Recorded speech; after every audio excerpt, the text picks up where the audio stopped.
Kuasa hukum Shantikun lapor balik Engge Tongsuan, Kui Lai Hok, Peng Hiang ke Polda Kalbar. Laporan ke Kepolisian Daerah Kalimantan Barat, Polda Kalbar, terhadap dugaan tindak pidana pemalsuan akta notaris nomor 64 tahun 2017. Babak baru 4 tindak pidana sekaligus patut diduga dilakukan secara bersama-sama Engge Tongsuan, Kui Lai Hok dan Peng Hiang. Akibat berebut duit pemakaman warga Tionghoa di Pontianak langgar regulasi penggabungan yayasan, bukti kriminalisasi Polda Kalbar. Engge Tongsuan, Tony Wong alias Alexander Engge, Kui Lai Hok, Ahok Angking, dan Peng Hiang, Alexander, dari Yayasan Budi Luhur Pontianak. Laporan tahun 2024, kurang lengkap, kata Kristoforus Suhadi SHMH, kuasa hukum Shantikun alias Minarni, Rabu, 16 Oktober 2025. Shantikun tersangka Polda Kalbar, 21 Juli 2025, hasil gelar perkara, 18 Juli 2025, dilapor Kui Lai Hok, Engge Tongsuan dan Peng Hiang, 7 Maret 2025. Jika kuasa hukum Shantikun lapor balik, tidak direspons Polda Kalbar, maka pelaporan dibawa ke Badan Reserse dan Kriminal Polisi Republik Indonesia. Pada 8 Oktober 2025, kuasa hukum sudah kirim surat kepada Kabak Wasidik Polda Kalbar agar terbitkan surat perintah penghentian penyidikan, SP3. Suhadi mengatakan, jika SP3 tidak diterbitkan atas nama Shantikun, maka penyidik Polda Kalbar dilaporkan ke Inspektur Pengawasan Umum, Irwasum, serta Divisi Profesi dan Pengamanan Polisi Republik Indonesia, Propam Polri, di Jakarta karena sudah ada bukti kriminalisasi Polda Kalbar. Tindak lanjut kirim surat pengaduan ke Irwasum dan Propam Polri, 7 Oktober 2025 dari hasil gelar perkara khusus di Polda Kalbar, Senin, 6 Oktober 2025. Tim kuasa hukum Shantikun kembali lakukan koordinasi dengan Irwasum dan Propam Polri di Markas Besar Polri di Jakarta, Rabu, 15 Oktober 2025. Shantikun lapor Polisi Sektor Pontianak Selatan, 8 Agustus 2024, atas pengrusakan sekretariat, 7 Agustus 2024, tapi pengusutan dihentikan sepihak. Tindak pengrusakan dan perebutan sekretariat Jalan Hijaz 215, Pontianak Selatan, patut diduga dilakukan Engge Tongsuan, Kui Lai Hok dan Peng Hiang.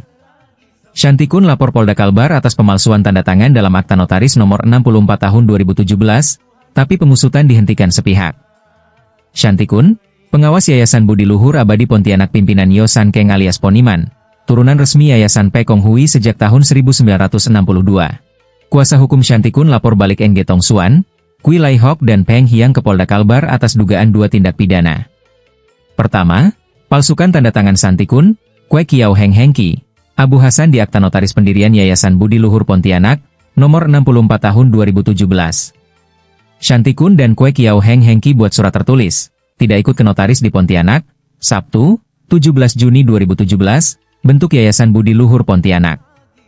Abu Hasan, salah satu nama lain dicatut, sudah dikonfirmasi Suhadi, tidak ada di Pontianak, Sabtu, 17 Juni 2017, karena sudah lama menetap di Jakarta. Tanggal 26 Agustus 2025, Kepala Lembaga Pemasyarakatan, Lapas, Kelas 2 Pontianak, buat surat keterangan status Engge Tongsuan atas permintaan Suhadi. Berstatus narapidana ilegal logging, Engge Tongsuan masuk penjara sejak 22 Oktober 2015 sampai bebas bersyarat pada 10 Januari 2018. Lapas Kelas 2 Pontianak menegaskan, Engge Tongsuan tidak keluar lapas, dan tidak ada orang menemui narapidana ini di dalam lapas, Sabtu, 17 Juni 2017. Kedua, Engge Tongsuan, Kui Lai Hok dan Peng Hiang melakukan perbuatan melawan hukum melanggar regulasi penggabungan yayasan. Melanggar pasal 27, 33 Undang-Undang Nomor 28 Tahun 2004 tentang yayasan, berupa penggabungan dan peleburan yayasan.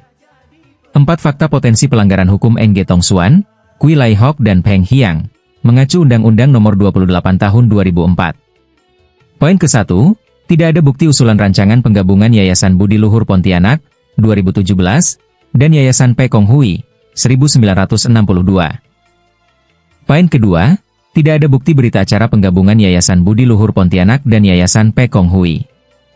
Poin ketiga, tidak ada bukti rancangan akta penggabungan Yayasan Budi Luhur Pontianak dan Yayasan Pekong Hui. Poin keempat, tidak ada bukti akta penggabungan Yayasan Budi Luhur Pontianak dan Yayasan Pekong Hui. Sehingga Yayasan Budi Luhur Pontianak milik Engge Tongsuan, Kui Lai Hok dan Peng Hiang tidak ada fakta hukum turunan Yayasan Pekong Hui. Gelar perkara khusus di Polda Kalbar, Senin, 6 Oktober, Terbukti Shantikun hanya pernah terima uang 695 juta rupiah dari Hartanto Wijaya. Hartanto Wijaya ganti kedudukan ayahnya, Detio Siang Suganda Wijaya, Bendahara Yayasan Pekong Hui, tutup usia, 19 Juli 2014. Uang 695 juta rupiah kekayaan tidak terpisahkan dari Yayasan Budi Luhur Abadi Pontianak, dahulu dinamakan Yayasan Pekong Hui.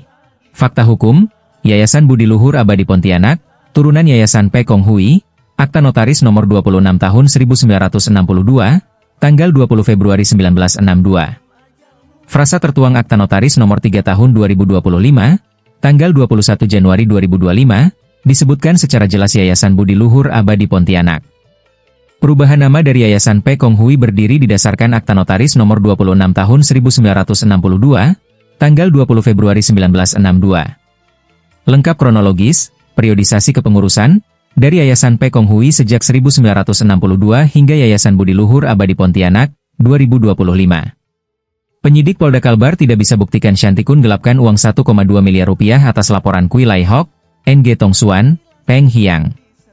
Penyidik hanya mengatakan berdasarkan persepsi Kui Lai Hok, NG Tong Suan dan Peng Hiang, tidak dilengkapi bukti audit. Penyidik Polda Kalbar tidak bisa tunjukkan bukti Shantikun gelapkan uang Yayasan Pekong Hui 1,2 miliar rupiah sebagaimana dilaporkan, ujar Suhadi. Ada 4 tindak pidana sekaligus berpotensi dilakukan NG Tong Suan, Kui Lai Hok, Peng Hiang secara bersama-sama. Meliputi 1. Pengrusakan sekretariat, 2. Pemalsuan akta notaris, 3. Langgar regulasi penggabungan yayasan. 4. Laporan keterangan palsu. Akta Notaris nomor 64 tahun 2017, terbukti palsu berimplikasi laporan NG Tong Suan, Kui Lai Hok dan Peng Hiang, 7 Maret 2025, palsu. Kita minta penyidik Polda Kalbar bekerja sesuai koridor hukum, bukan atas dasar pesanan, ujar Suhadi. Kuasa hukum Shantikun lapor balik, demi keadilan hukum dan kepastian hukum, agar terhindar dari tudingan kriminalisasi Polda Kalbar. Jika tetap tidak direspons dan SP3 tidak diterbitkan, maka langkah selanjutnya kasus dibawa ke Bareskrim Polri, ungkap Suhadi. Yosan Keng alias Poniman gugat perdata di Pengadilan Negeri Pontianak, register perkara nomor 78 PDT G 2025, tanggal 19 Maret 2025. Sidang lanjutan di Pengadilan Negeri Pontianak, Rabu, 15 Oktober 2025, berupa penyerahan bukti tambahan para pihak berperkara.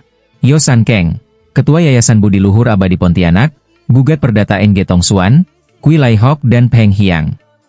Atas nama Yayasan Budi Luhur Pontianak, merebut dan merusak Sekretariat Jalan Sidas 215 Pontianak Selatan, Rabu, 7 Agustus 2024. Sidang dilanjutkan dengan kesimpulan tanggal 29 Oktober 2025 dan putusan yang disampaikan lewat e-court. Hari ini sidang yaitu bukti tambahan surat berupa surat Kepala Lembaga Pemasyarakatan kelas 2A Pontianak tanggal 26 Agustus 2025 tentang informasi penahanan terpidana Tony Wong bin Alec Eng. Yang kedua, surat Ketua Majelis Pengawas Wilayah Notaris Provinsi Kalimantan Barat tertanggal 22 September 2025. Yang ketiga, hasil cetak foto Sekretariat Yayasan Budi Luhur. Yang keempat, hasil cetak foto Yayasan Budi Luhur. NG Tong Suan, Kui Lai Hok dan Peng Hiang belum berikan hak jawab sesuai janji ketiganya, Minggu malam, 5 Oktober 2025. NG Tong Suan, Kui Lai Hok dan Peng Hiang tidak jawab konfirmasi permintaan tanggapan sehubungan kuasa hukum Shantikun lapor balik. Ketiganya dikonfirmasi lewat jaringan WhatsApp sejak pukul 14.43 WIB, Rabu, 15 Oktober 2025, belum direspons. Peng Hiang ditelepon belum diangkat. Kui Lai Hok hanya baca materi konfirmasi, tapi tidak direspons. NG Tong Suan, tidak respons sama sekali. Redaksi buka ruang hak jawab dari NG Tong Suan, Kui Lai Hok dan Peng Hiang. Informasi lebih lanjut hubungi website biotv.com.